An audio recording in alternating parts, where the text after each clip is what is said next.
When a child is born, the first thing people ask is boy or girl. We make those determinations solely on the basis of anatomy.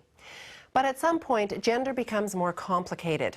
We have expectations, for example, that boys will play with trucks and girls with dolls. But plenty of children buck the trend. That's perfectly normal up until about the age of 3.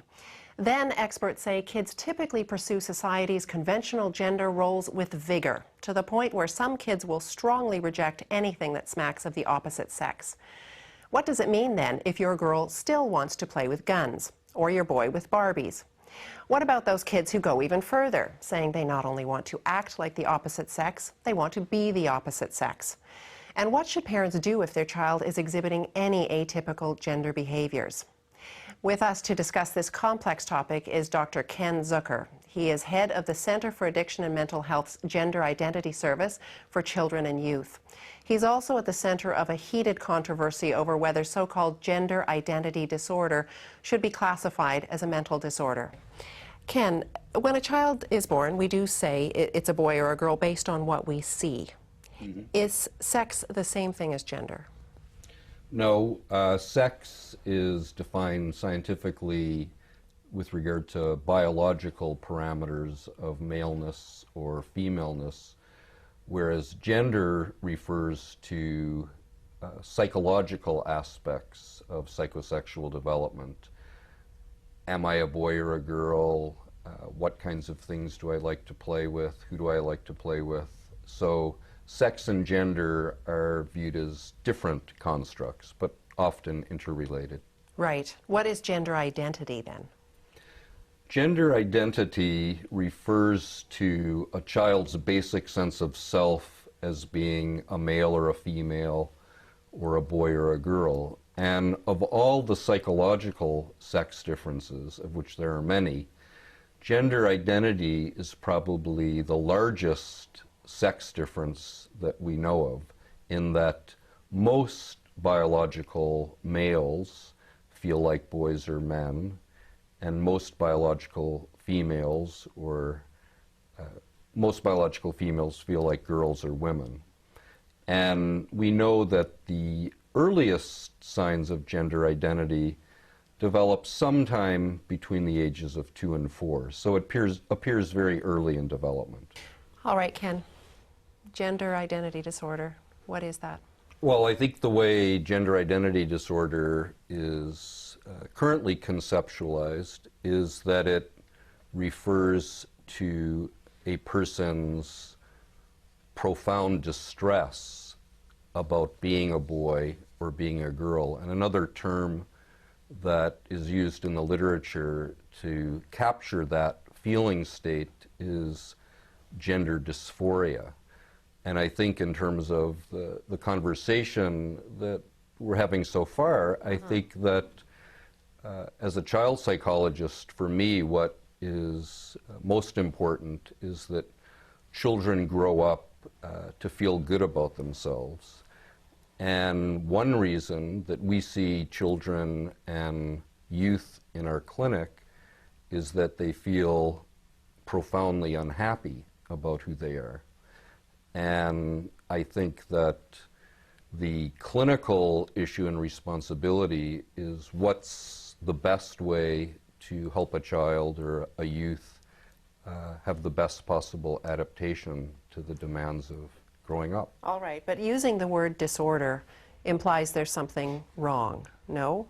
Sure. Okay. And I think that the way it's conceptualized currently in the psychiatric literature is that one way we define a psychiatric problem or disorder is that it causes distress and impairment. And so when we see children or adolescents in our clinic, we are paying close attention to what is causing them distress, what's interfering with their lives, and we think about what's the best way to help them. Okay, Ken, now you run the leading clinic in this area. How many kids do you see in a year, would you say?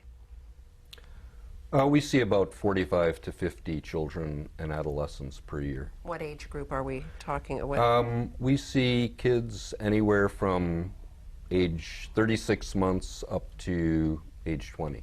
So 3 years to 20 years. Okay, and what is treatment? What does that look like? Well, treatment for children can take many different approaches, and we always work with families in terms of making decisions about what they would like for their kid. And I would say that at the center of our therapeutic approach is that we want to explore with children and families what's the best way to help a child feel good about himself or herself. I would say that most of the parents that we see are very worried that their child isn't happy in terms of who they are. And so the central task is to try to explore with a child how they do feel about themselves. And I think that our approach is very subjective. And so, for example, with young kids, just to concentrate on that Yes. Age group, gender, as I said earlier, is a very subjective, meaning-making part of development. The children are trying to figure out what does it mean to be a boy or a girl. And so, for example, when we see children in play psychotherapy or work with parents, we certainly try to explore with kids what their understanding is of gender. And one of the fascinating things about working with young kids is that they often do have very rigid notions of what it means to be a boy or to be a girl. So is that what you work with? Sure. Now, so we might look at, for example, children's reasoning and thinking. So some 4 or 5-year-olds might say, I like trucks, therefore I must be a boy. right. Now, I've read in some of the research that I was provided that one of the things you might do is if a boy is always playing with girls' toys, to advise the parents to take away those toys for a while and have the child play with toys that are more appropriate for boys. Well, I would say that our approach, when we're dealing with surface behaviors, let's say a little boy wants to go to kindergarten in a dress. One of the issues we discuss with parents is if your goal is to help your child feel better about being a boy, and if he thinks that putting on a dress turns him into a girl, then we have to talk to the child at the cognitive level that putting on a dress doesn't really make you a girl. You might be pretending to be a girl. And again, thinking about ways of broadening their understanding of what these surface behaviors mean. All right. Well, what happens, though, if you just let a child be? Why not just let them go to school in a dress? Well, I think the why not question is related to the more general issue of how does gender identity evolve over time. As you talked about, there might be gender flexibility with development. And so we're talking about developmental trajectories. One of the things that we've learned over many years of following up young children in our clinic who appear to be really struggling with their gender identity is that most of them grow up and wind up feeling okay about their gender in relation to their birth sex. So they don't continue along a path that results, by the time they hit adolescence, with feeling a real disjunction between their gender and their somatic sex, and they don't continue down a transgendered path. So far in our follow-up studies, most of the kids who are struggling with gender issues, between 80 to 90%, no longer struggle when they're older. Ken, what would be your advice to parents? I think for me the most important task parents have is to try to help their kids have the best possible adaptation to life and to feel good about themselves.